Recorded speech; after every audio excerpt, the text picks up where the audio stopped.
Hello, Poland.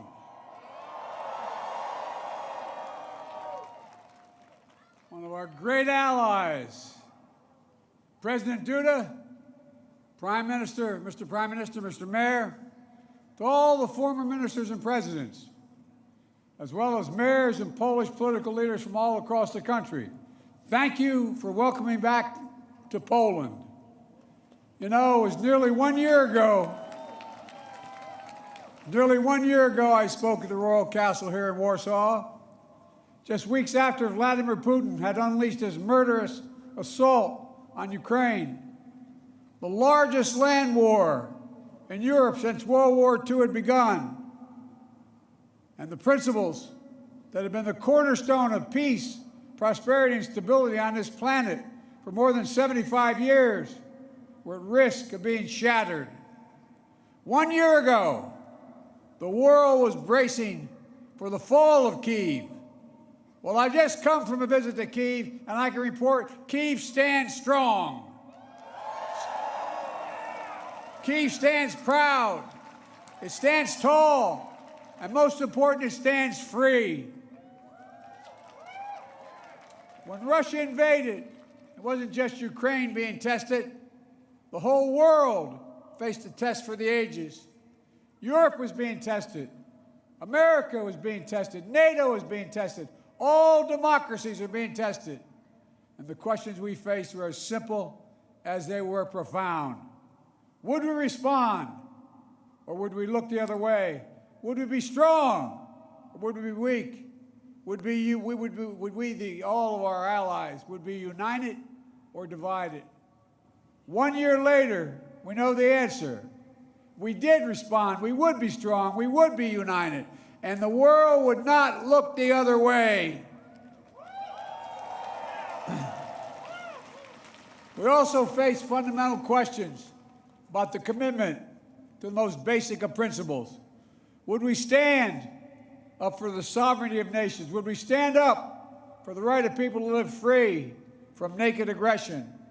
Would we stand up for democracy? 1 year later, we know the answers. Yes, we would stand up for sovereignty, and we did. Yes, we would stand up for the right of people to live free from aggression, and we did. And we would stand up for democracy, and we did.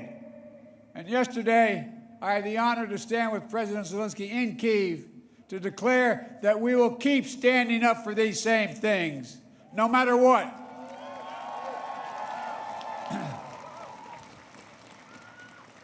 When President Putin ordered his tanks to roll into Ukraine, he thought we would roll over. He was wrong.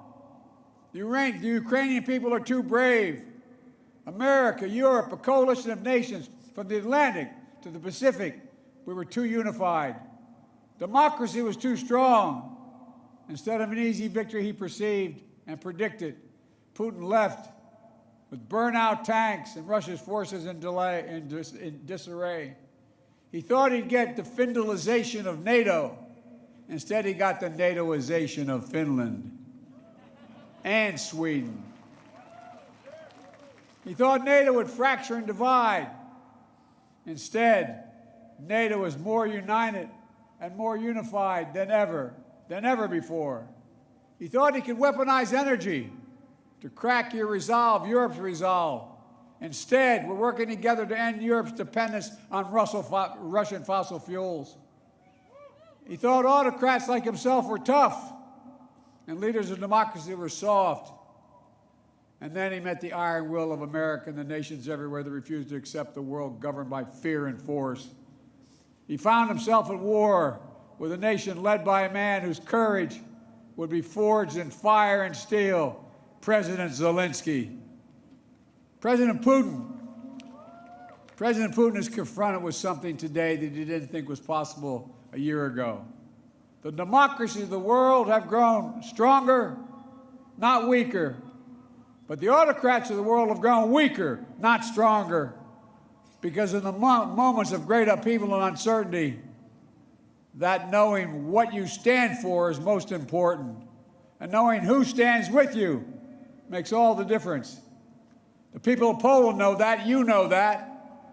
In fact, you know it better than anyone here in Poland, because that's what solidarity means. Through partition and oppression, when the beautiful city was destroyed after the Warsaw Uprising, during decades under the iron fist of communist rule, Poland endured because you stood together.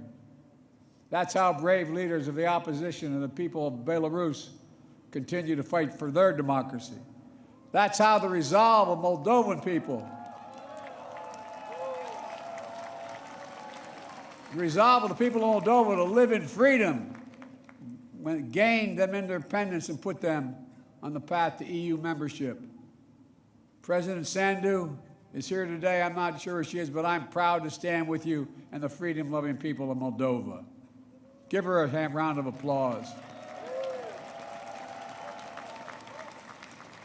1 year into this war, Putin no longer doubts the strength of our coalition, but he still doubts our conviction. He doubts our staying power. He doubts our continued support for Ukraine. He doubts whether NATO can remain unified. But there should be no doubt. Our support for Ukraine will not waver. NATO will not be divided, and we will not tire.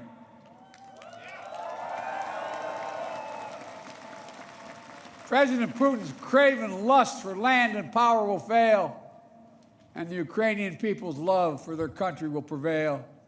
Democracies of the world will stand guard over freedom today, tomorrow, and forever.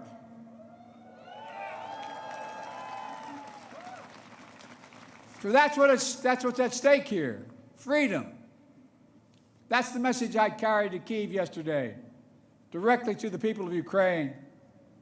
When President Zelensky said he came to the United States in December, quote, he said, "This struggle will define the world and what our children and grandchildren, how they live, and then their children and grandchildren." He wasn't only speaking about the children and grandchildren of Ukraine. He was speaking about all of our children and grandchildren, yours and mine. We're seeing again today what the people of Poland and the people across Europe saw for decades. Appetites of the autocrat cannot be appeased. They must be opposed. Autocrats only understand one word: no, no, no. No, you will not take my country. No, you will not take my freedom. No, you will not take my future. And I'll repeat tonight what I said last year in the same place. A dictator bent on rebuilding an empire will never be able to ease the people's love of liberty. Brutality will never grind down the will of the free. And Ukraine will never be a victory for Russia. Never.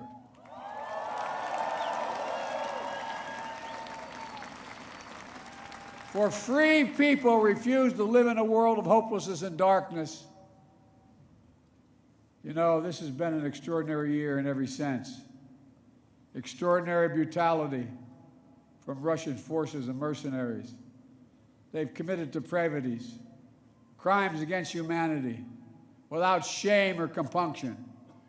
They've targeted civilians with death and destruction, used rape as a weapon of war, stolen Ukrainian children in an attempt to steal Ukraine's future, bombed train stations, maternity hospitals, schools, and orphanages. No one can turn away their eyes from the atrocities Russia is committing against the Ukrainian people. It's abhorrent. It's abhorrent. But extraordinarily, as well, has been the response of the Ukrainian people and the world. 1 year after the bombs began to fall, Russian tanks rolled into Ukraine. Ukraine is still independent and free.